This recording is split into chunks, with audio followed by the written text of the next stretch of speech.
السلام عليكم ورحمة الله تعالى وبركاته وولاشين حفصة إن شاء الله waxaa idin rajeynayaa inaa caafimaad qabtiin anigu waa fiicanahay alxamdulilah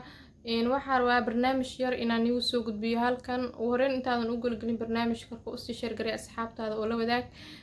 si ay wax badan ugu faa'iideystaan waxaan rabaa maanta wacyigelin ku saabsan coronaviruska inaan sameeyo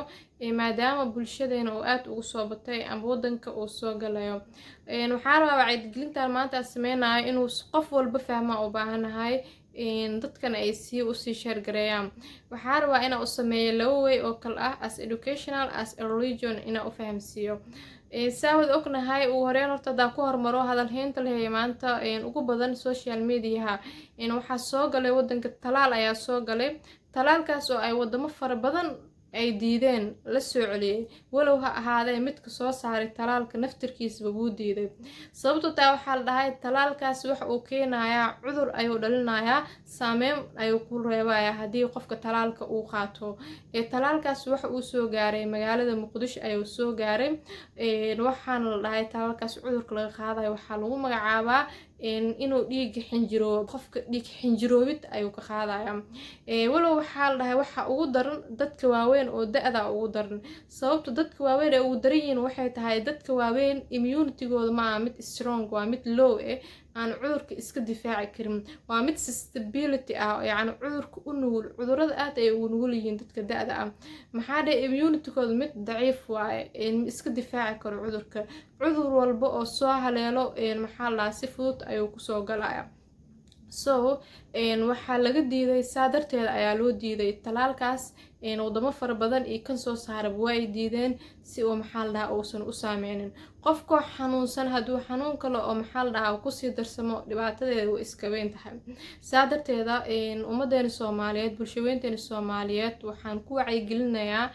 walow dad fara badan ay gaarsiiyeen fariintan anigan aan mar kale u dirayaa aan leeyahay ka digtoonaada talaalada la qaadanayo waxaa keeni kara cuduro fara badan idinkoo xanuunsan xanuun kale ha isu keenin ayaa leeyahay marka taa laga soo gudbo walaalayaal cudurkan la dhahayo coronaviruska wadanka aad ayuu ugu soo balaartay aad ayuu usoo darsanayaa cudurkan wuu ku gudbay person to person ama shaqsi in laisu gudbiyo wuu ku gudbay wuxuu marayaa community to community maxaa la dhahaa dhalinteena waxaa loogu baahan yahay maadaama ay yihiin dad aqoon yahaniin inay maxaa la dhahaa wacyigelin fara badan ay sameeyaan xataa walow ayagoo guryahooda jooga inay meediyaha soo qaadsiiyaan ee soo gudbiyaan waalidiinteena dadka anagana dhalay iyo anaga maanta dhalinta halkeena joogto isku mid manihin sababtoo tahay anaga waxaan ognahay weeyga cudurkan uu ku faafi karo waxaa ognahay habka maxaa la dhahaa looga hortagi karo cudurkan waxyaabo fara badan oo naga saacidi karna ayaa ognahay laakiin waalidiinteena waxaa laga yaabaa oo dadkii hore ah inaysan maxaa la dhahaa ay ka feejignaanin wax badan ay ka ogaanin dhahaan ilaah ayaa tala saaraneynaa waa sax ilaahay waa tala saaraneynaa laakiin maxaa loo baahan yahay wastacin billaah walaa tacjis ilaahay tala saaro laakiin adiga ha caajisin marka kaliya anaga waxaan loo baahan yahay inaan wacyigelin u sameyno haddaan ku hormaro waxaa looga baahan yahay anaga haddaan nahay dhalinta soomaaliyeed inaan sameyno bulshada maxaa la dhahaa waxyaabaha ay ku hortagi karaan maanta isleenahay hadday waxaas sameeyaan bulshada waxay noqon karaan kuwa maanta ka fog ku dhicitaanka uu ku dhici karo amba noloshooda maxaa la dhahaa riski oo gelin karo waxaa loo baahan yahay qofka bani-aadinka inuu xirto face mask wuu noocyo badan yahay aad ayuu noocyo badan yahay midkan ayaa ka mid face maskigan ma ahan the best face mask ugu fiican oo qofka xiran kara maaha insha Allah waxaa rajeynayaa inaa video ama muuqaal aan soo sameyn doono midka ugu fiican sidoo kale waxaa jiro face mask yaashan oo laga soo tolo meelaha maxaa la dhahaa dharka lagu soo sameeyo waa mid mara ah xarqaamada meelaha ayaa lagu soo sameeyaa qofka markuu sameynaa muxuu ku sameynaa ma garanaysaa wajigiisu ku cabiraya zaaska ayuu isku fiirinaya marka waxaa ku bogaadinayaa walow waxaa u darnaado hooyooyinkan Soomaaliyeed ayagoo leh maxaa la nafsada ilmaheena ayaa badbaadinayna kuwan marka laga soo talo oo xarqaaminka laga keeno waxaa loo baahan yahay guriga marka la keeno in la meeyro oo la nadiifiyo si fiican loo dhaqaa loo baahan yahay sababtoo taa qofkaas maxaa la dhahaa afkiisa ayuu soo saaray uu soo cabirey wax badan gacmihiisa ayuu soo mareen guriga marka la keeno waxaa loo baahan yahay in la meeyro oo la nadiifiyo waxa kaloo jirto ha iska jirto daruufo fara badan ha iska jirto maxaa la caqabado fara badan ha iska jirto marka la raacayo caasiyaasha walow aysan sameynaynin dadka oo kaxeynaya caasiyaasha meeshii 4 qof laga raaci jiray 3 qof aysan ka dhigaynin meeshii 3 ahaydna aysan 2 qofood ay ka dhigaynin ay sameynaynin social distance space ay u dhaxeynaynin si ay dadka maxaa la dhahay aysan isu gudbin saawad ogna cudurkaas waa isu gudbin karaa qofku waxa loo baahan yahay inuu sameeyo social distance inuu sameeyo kala fogaansho fara badan inuu sameeyo loo baahan yahay waxa kaloo aad ugu sii bogaadinayaa bulshooyinka Soomaaliyeed inay xirtaan geedkan hadda aan gurigeeya jooga waxaa la dhahaa gacmaha aad ay ugu fiican yahay in la xirto sababtoo tahay waxa laga yaabaa mooto inaad raacdid mootada markaa koraysid inaad saan u qabatid waxaa laga yaabaa caasi markaa raacaysid kursiga inaad saan u qabatid sababtoo tahay waxaa laga yaabaa kursiga inuu maxaa la dhahaa qof cudur sida ah ama gacantiisa wasaqaysan tahay ama cudur sida iska dhidid gacantiisa tahay meesha duu ku taabto jeermis badanaa ku reebo meesha lagu reebaya virus badanaa meesha ku haraa adigoo waxaa laga yaabaa iska degdegsan ina maad saana u qabatid wixii meesha cudur yaa dhan gacantaada ku soo aruurayaan adiga qaadaysid markii geedkan wuxuu ka saacidayaa meel walba oo gacantaada aad saaraysid wixii ka hor imaan lahay professional ayuu ka yahay uu ka difaacaya qofaad salaamaysaa waxaa laga yaabaa qofkaas gacantiisa inuu dhidid yahay adimdaad inay wasaqaysan tahay waa normal qofkaas safe u tahay adigana safe ku tahay wax saameyn ah ma kugu yeelanayso marka waxaa loo baahan yahay in face mask la xirto geedkan gloves kan aad xiritaan social distance la sameeyo hab socodka bulshada dhaqdhaqaaqa bulshada ama meelaha bulshada badan ay isu imaanayaan maxaa la dhahaa in la kala yareeyo socodkiina aad yareysana habsami socodkiina in loo sameeyo inaad u sameysaan xadidaad marka muhiim u tihiin meesha muhiim u tihiin ina aadiin waxay ka mid tahay dabeec cudurkan uu ku faafayo ama halistiisa iskaaga yareyn kartid dhanka kale markaa imaano waxaa lagu leeyahay ilaaha tala saarneena waa sax ilaahay waa tala saarneena laakiin adiga dadaal muuji ayaa lagu dhahay ilaahay wuxuu ku dhahay dayac kuma dhigin naftaada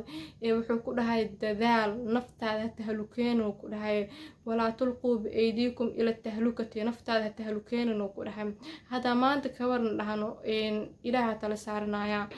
maxaa la dhahaa wax ma sameynayo wax oo prevention ma sameynayo face mask ma xiranayo social distance ma sameynayo meel bulsho iska imaado waa imaanaya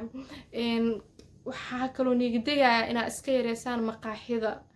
maqaaxida waxaa laga yaabaa dad fara badan ay isu imaadaan qofkan koobka uu ku caabi in ada lagu keeno waxa imaanaya dadyo fara badan imaanayo cuntooyin ay cunayaan weelasha waxaa laga yaabaa in si fiican loo soo nadiifin waxa idinka digayaa mar badan inaad maqaaxida aaditaankeeda aad iska yareysaan sababtoo tahay maqaaxida fara badan ay imaado dadka salama control lagu sameeyo yaa caafimaad qabo ma la dhahayo yaa xanuunsan ma la dhahayo qof walba oo aban uu soo galaya ha xanuunsanaado mise yuusan xanuunsanaanin meesha ku cunteynaya wuu ka tagayaa alaabta fiiro gaara looma lahan inaad iska yareysaan meelaha maqaaxida aad aadaysaan waana iyada maxaa la dhahaa waxaa waaye dadaal aad u fiican oo idinka samaysiin waaye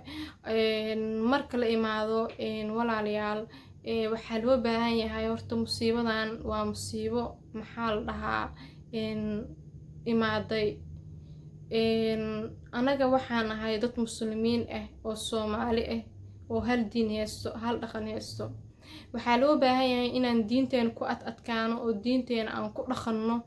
oo maxaa la dhahaa maanta waa u jeedin dhalinta Soomaaliyeed si ay u dhaqmayaan si ay diintooda ugu fogaadeen waa inaan ku dhaqanaa diinteena waa inaan aaminaa inuu jiro ilaah uusan ilaah kale jirin nabigeena sallallahu alayhi wasallam oo Muhammad yahay ilaah subhanahu wa ta'ala wuxuu nafaray inaan fartoono wixii uu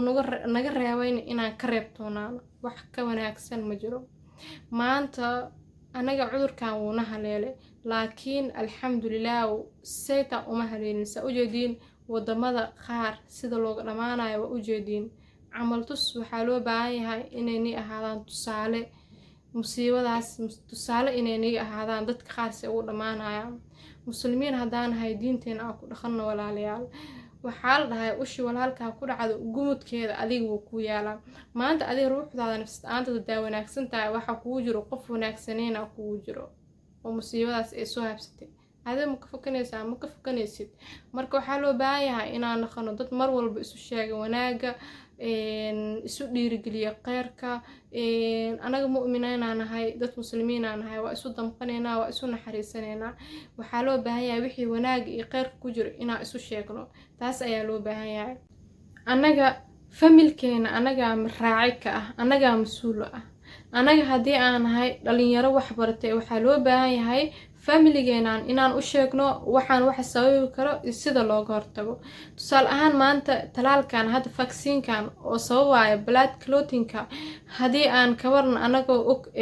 saameynta uu leeyahay amba wax uu sababayo ama dhibaatooyinka uu keeni karo anagoo og haddaan sheegin ka waran bulshada aan u sheegin ama familigeena aan ka wacyigelin dhibaatada uu leeyahay aan iska qaadano dhibkeeday leedahay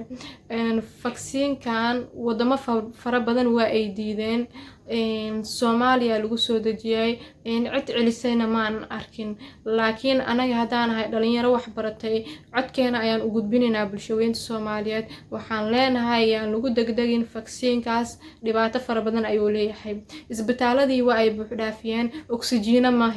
ma haystaan dad fara badan waxay u dhimanayaan oksijiin la'aan keer la'aan daryeel la'aan daawo la'aan dhakhtar la'aan ay u dhimanayaan adinkoo dhibkaas idin haysto haddii dhibka lagu daro meel la aadayo male sababtoo taa isbitaalo ma haysatiin anaga isbitaalo ma haysano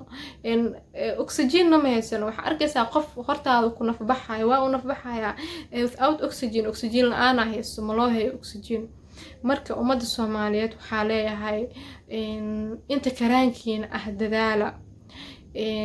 وما أصابكم من مصيبة فبما كسبت أيديكم ويعفو عن كثير الله سبحانه وتعالى وحوليه هاي مصيبة